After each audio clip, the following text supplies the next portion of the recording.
Hello, everybody. I've been getting a couple questions about, so how's my kid doing? Are they doing what they're needing to do? So I thought I would put this out there today. So this long weekend, you guys can kind of figure out and maybe go through their couple of the different things. So you can kind of gauge what your kid has done. I try to let them know through Seesaw every once in a while if I see them not doing some stuff or I've given you a call, but this is a way for you to check in on their own. So this is Fred's Seesaw account. Fred is one of my imaginary students in class. Kids know Fred and Myrtle. So this is Fred's, and when you log into Fred, either on the computer or on the iPad, it does look the same for Seesaw. Here, it should open up to the activities page, and these are the activities that I add each day. And once you've done this add a response, you will notice that it will disappear once they submit it. So these activities will just go away from this main page. So if your child has a bunch, that means that they didn't do the assignment. So you're going to want to scroll through here and see what they did or didn't do. Fred's got a bunch. The other thing that you can look at is their journal. So this is like the journal part is like a Facebook feed, where here I put this up here in the morning. Today is a catch-up day and happy May Day. So here's the Google Meet link from yesterday, also the Prodigy information. Here's the morning message. Now, what you should notice is after the morning message, there would be a whole bunch of activities done before the next day's message. And that way you can tell what work they've done each day. To make these larger, like on Thursday's morning message, you can't see the attendance question. So if you open it up, you scroll down and then you can see the attendance question, and that's where the kids comment down here. The other way that you can look through the things is up here at the top. There's that list view. Here's a calendar view. So you can go back to a previous day and see what they've done. So some of these are things that I have put in there. So here's a morning message. Here's the thing about Prodigy. Here is a message that I had.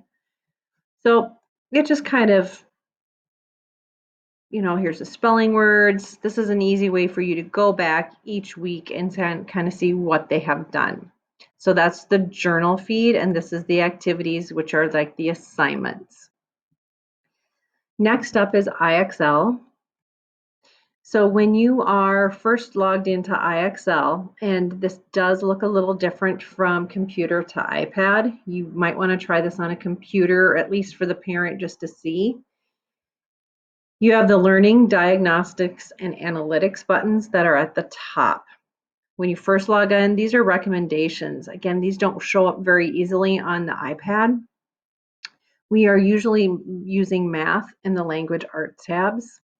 If I go over here to math, you can see for A, numbers and comparing, odd and even A1, Fred has a SMART score of 83. And the goal is 80. After 80, it does get challenging, and then the kids, when they get closer to 90, enter a challenge zone. But IXL has recommended a SMART score of 80%, and then the kids can move on. So you can see here what they've done, and our class has a whole bunch of these already completed. The next thing that you could look at is the Analytics tab. In this Analytics tab, you want to change this date range to where it says this week. It usually defaults to 30 days. But let's look at this week's. So this week, Fred has answered 35 questions, and he spent about a minute or so practicing each of the skills because I did it really fast this morning. And I did 3 skills. So down here, you can see the day and time that was practiced. You can see this skill here, how many questions were answered, how many were missed. So here's odds and evens, 16 questions answered, one of them was missed. And down here, and this is where you can see the time. I spent less than a minute answering 5 questions and I missed 0 of them. So you can tell how fast or slow your child is moving through different skills. That's also helpful. You can also see here the questions. So if they're getting questions wrong, you can go to this questions tab. And then you can go through here and see grade, numbers and comparing. So here I can view the questions and I can show missed only. So then here you can see which ones I got right. And I got one of these wrong back here. Here we go. And you can see which ones they're getting wrong. So you can kind of look through their mistakes if their child is having a lot of questions. The next one up is Freckle. And Freckle isn't quite as easy to see how many minutes and questions that they do. Here's the home page, and down here with the math report or the ELA report, there shows you the correct answers today. It doesn't go back for the whole week. Again, Freckle is really great for those kids who are either struggling or who are really wanting to challenge themselves, because Freckle is leveled, where the kids take a pretest and then it goes to their level. So here you can see numbers and operations, their starting level, where they're currently at, and how much they have grown. Down at the bottom down here is where they see the assignments they have. So you can go through here and see different assignments that have been added. I hope that gives you guys a little bit more,